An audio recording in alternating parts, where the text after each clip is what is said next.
நான் சிறந்தவனா அல்லது இழிவான சரியான பேச்சு சரணம் இல்லாத தொடர்ந்த ஒழுங்கான பேச்சு இல்லாத இவர் சிறந்தவரா?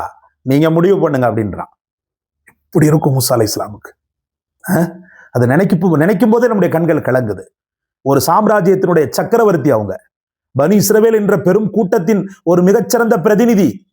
எவ்வளவு கஷ்டங்களை, எவ்வளவு இன்னல்களை, துன்பங்களை அந்த உலகத்தில் அனுபவிச்சாங்க. ஒரு பெரிய செல்வமான வாழ்க்கை அவர்களுக்கு இருந்ததா? அல்லாவின் மார்க்கத்திற்காக தன்னையே மெழுகுவர்த்தியா உருகின ஒரு ஜீவனை பார்த்து அத்தனை பேருக்கும் முன்னாடி இந்த படுபாவி சொல்றான் பாருங்க, இழிவான சரியான பேச்சு கூட வராத இவர் சிறந்தவரா நான் சிறந்தவரா அப்படின்னு சொல்லி. அவன் சொன்ன மாத்திரத்திலேயே ரப்புடைய உள்ளம் கொதித்தது. தன்னுடைய தீனை இந்த உலகத்திற்கு கொடுக்க வந்த தன் நபி இத்தனை பேருக்கு முன்னாடி ஒரு நாயினும் இழிவானவனால் கேவலப்படுத்துவதை. பிஸ்மில்லாஹிர் ரஹ்மானிர் ரஹீம். கண்ணியத்திற்கும் மதிப்பிற்கும் உரிய எல்லாம் வல்ல அல்லாஹ்வின் நல்லடியார்களே, மனிதனுடைய வாழ்வில் கவலைகளுக்கான வழிகள் பலதரப்பட்ட நிலையில் இருக்கின்றன. மன உளைச்சலுக்கான வழிகளும் பலதரப்பட்ட நிலைகளில் இருக்கின்றன. இந்த ஒரு காலகட்டத்தில் மிக அதிகமாக மனோதத்துவ மருத்துவங்கள், மனோதத்துவ நிபுணர்கள் பெருகிவிடக்கூடிய ஒரு சூழ்நிலையில் மக்கள் எந்த அளவுக்கு மன உளைச்சலிலும் கவலைகளிலும் இருக்கிறார்கள் என்பதை நம்மால் உணர்ந்து கொள்ள முடிகிறது. படைத்த ரப்பு எப்போதுமே மனிதனுக்கு நலவைத்தான் அல்லாஹு தஆலா விரும்புகிறார். எந்த காலத்திலும் எந்த நேரத்திலும் தனக்கு மாற்றமில்லாத வாழ்க்கை வாழக்கூடிய எந்த ஒரு மூமினையுமே அல்லாஹு தஆலா பெரிய சோதனையை கொண்டு சோதிப்பதில்லை. அவன் நெஞ்சம் பொறுக்கக்கூடிய விதத்தில்தான் ஒரு சில சோதனைகள் ஏற்படும். அந்த சோதனைகளிலும் விமோச்சனம் அடையக்கூடிய பெரும் பெரும் வழிகளை அல்லாஹ் ரப்புல் இஸ்ஸத் தொடர்ந்து தந்து கொண்டே இருக்கிறான். அந்த கருணையாளனுடைய கருணையையோ அல்லது அவனுடைய அன்பையோ அளவிட முடியாது. அவன் நம்மை வெறுக்கிறான் என்று எந்த காலத்திலும் நாம் நினைக்க முடியாது. சரி, ஹைர், அல்ஹம்துலில்லாஹ். புறக்கணிக்கப்பட்டவர்கள், பொருளாதாரத்தில் பின்தங்கிய நிலையில் இருக்கக்கூடியவர்களுக்குள்ள கண்ணியம் கொஞ்சம் கம்மியாத்தான் இருக்கும். அதே போல கல்வி அறிவில் கம்மியாக இருக்கக்கூடிய மக்களுக்கும் கொஞ்சம் கம்மியாத்தான் இருக்கும். திறமையற்ற மக்களும் என்ன செய்வாங்கன்னு சொன்னா சமூகத்தால ஒரு ஏளன பொருளாக தான் பார்க்கப்படுறாங்க. உலகத்துல எல்லாருமே திறமையானவர்கள், எல்லாருமே பெரிய அளவுக்கு மதிப்பு வாய்ந்தவர்கள், பெரிய கண்ணியத்தை அப்படி இப்படின்னுலாம் என்ன செய்ய முடியாது, சொல்ல முடியாது. அல்லாஹ் ரப்புல் ஆலமீன் சமச்சீராக எல்லாரையும் படைக்கல, கொஞ்சம் ஏற்றத்தாழ்வு மிக்க மனிதர்களாகத்தான் படைத்திருக்கிறான். ஆனாலும் மக்கள் மன்றத்தில் எந்த ஒரு மனிதனையுமே எந்த காலத்திலும் திறமையை வைத்தோ பொருளாதாரத்தை வைத்தோ கல்வியை வைத்தோ குறைத்து மதிப்பிடக்கூடாது என்பது அல்லாஹ்வுடைய பலமான உத்தரவு. இஸ்லாத்தினுடைய சித்தாந்தமே அதுதான். தீனுல் இஸ்லாம் எல்லாரையுமே சமச்சீரா தான் பார்க்க சொல்லுது. உயர்ந்தவன் தாழ்ந்தவன் அப்படி இப்படி அதெல்லாம் இஸ்லாத்துல கிடையவே கிடையாது. என்ன ஒண்ணு, கல்வியாளர்கள் கொஞ்சம் உயர்ந்திருப்பாங்க, அவ்வளவுதான்.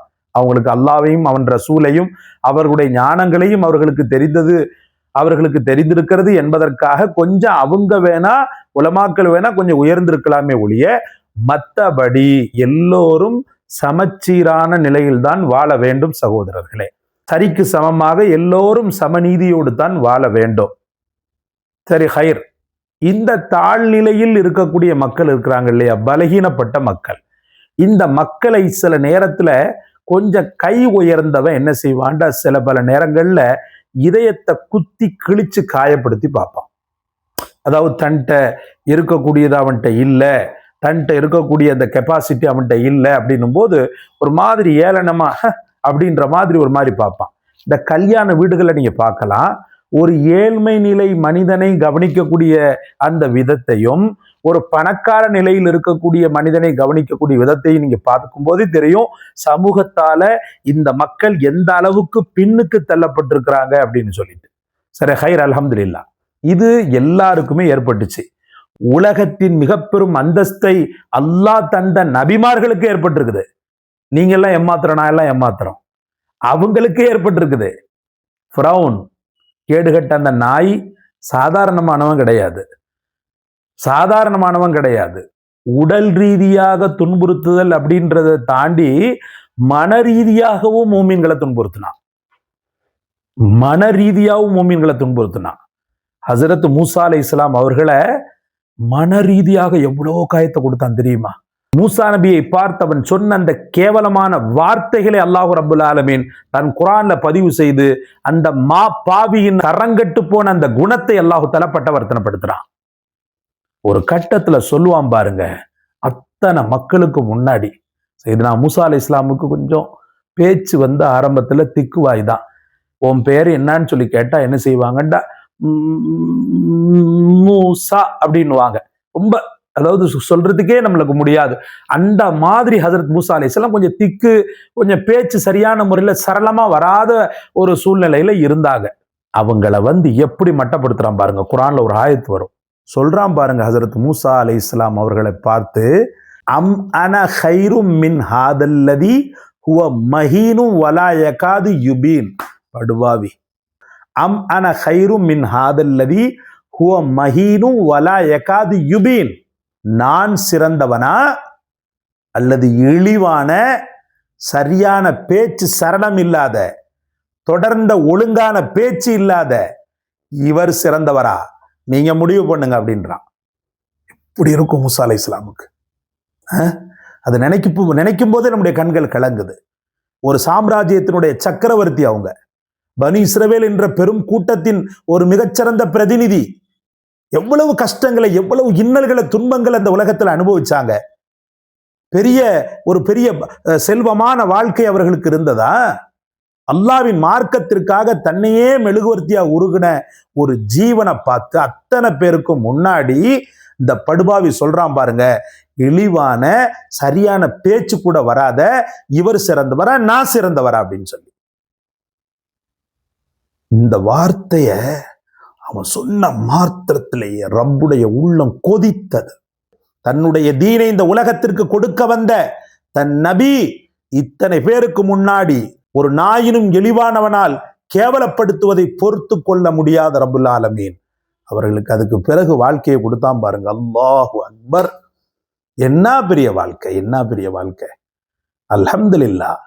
அந்த பேச்சினுடைய அந்த தடம்புரளக்கூடிய அந்த பேச்சை அல்லாஹு தஆலா தரமான பேச்சாக மாத்தினா. ரப்பி ஷ்ரஹ்லி சத்ரி வ யஸ்ஸிர்லின்ற துஆ உங்களுக்கு எல்லாம் தெரியும். ஏற்கனவே அந்த காணொளி போட்டிருக்கிறேன், பாருங்க, செக் பண்ணி பாருங்க. இந்த துஆவை அவர்களுக்கு கற்றுக் கொடுத்து அந்த பேச்சினுடைய அந்த தடுமாறுதலை, அந்த திக்குதலை அல்லாஹ் ரப்புல் ஆலமீன் இல்லாமல் ஆக்கினான் சகோதரர்களே. அதே போல வாழ்க்கையில் அடிமட்டத்திலேயே இருக்கிறேன், எனக்கு எப்போ வெற்றி கிடைக்க போகுது, எல்லாரும் என்ன ஏளன பொருளாக பார்க்குறாங்க, நான் என்ன பண்ணுவேன் ஏது பண்ணுவேன்ற கவலையே வேண்டாம் உங்களுக்கு. சமூகத்துல நீங்களும் அந்தஸ்து பெற்றவர்களாக இன்ஷா அல்லாஹ் மாறக்கூடிய தருணத்தை அல்லாஹ் நிச்சயம் உங்களுக்கு தருவார். அதற்கான துஆவைத்தான் உங்களுக்கு நான் கற்றுத்தர வந்திருக்கிறேன். ஸலவாத், முன்பின் ஸலவாத் ஓதிக்கொள்ளுங்க. 11 முறை ஓதிக்கொள்ளுங்க. ஓதிக்கொண்டு அல்லாஹும்ம அஇஸ்ஸல் இஸ்லாம வல் முஸ்லிமீன், அல்லாஹும்ம அஇஸ்ஸல் இஸ்லாம வல் முஸ்லிமீன், அல்லாஹும்ம அஇஸ்ஸல் இஸ்லாம வல் முஸ்லிமீன். அவ்வளவுதான். அல்லாஹும்ம அஇஸ்ஸல் இஸ்லாம வல் முஸ்லிமீன். யா அல்லாஹ், இஸ்லாத்தையும் இஸ்லாத்துடைய மக்களையும் நீ கண்ணியப்படுத்தி இறைவா அப்படின்னு சொல்லிட்டு அதுக்கப்புறமா அந்த வேதனையின் விம்முதல், அந்த வேதனையின் பிரளயம் இருக்கின்ற நேரத்திலேயே அல்லாஹ்வின் அஸ்மாஉல் ஹுஸ்னாவில் பிரதானமான பெயராக இருக்கக்கூடிய யா அசீஸ், யா அசீஸ், யா அசீஸ் என்று கையை அப்படி தூக்கிக்கிட்டு என்ன செய்யுங்க, அல்லாஹ்விடத்துல தஸ்பீஹாத் செய்யுங்க, 100 முறை செய்யுங்க. நிச்சய வெற்றி அல்லாஹ் உங்களுக்கு தருவான். சமூக அந்தஸ்தில் புறக்கணிக்கப்பட்டோம், அவமானப்படுத்தப்பட்டோம் என்ற அந்த ஒரு மனதின் வழியில் இருக்கக்கூடிய உங்களையும் அல்லாஹு தஆலா பட்டொளி வீசி பறக்க வைப்பான் இன்ஷா அல்லாஹ். அல்லாஹ் தௌஃபீக் செய்யட்டும். இந்த காணொளி உங்களுக்கு பிடிச்சிருக்கும்னு நினைக்கிறேன். லைக் பண்ணுங்க, ஷேர் பண்ணுங்க, சப்ஸ்கிரைப் பண்ணுங்க. எல்லாவற்றையும் விட மேலாக இந்த வசீஃபாவை கண்டெடுத்து தங்களுக்கு சொன்ன எமக்காக துஆ செய்யுங்க. ஜஸாக்கல்லாஹ். அஸ்ஸலாமு அலைக்கும் வரஹ்மத்துல்லாஹ்.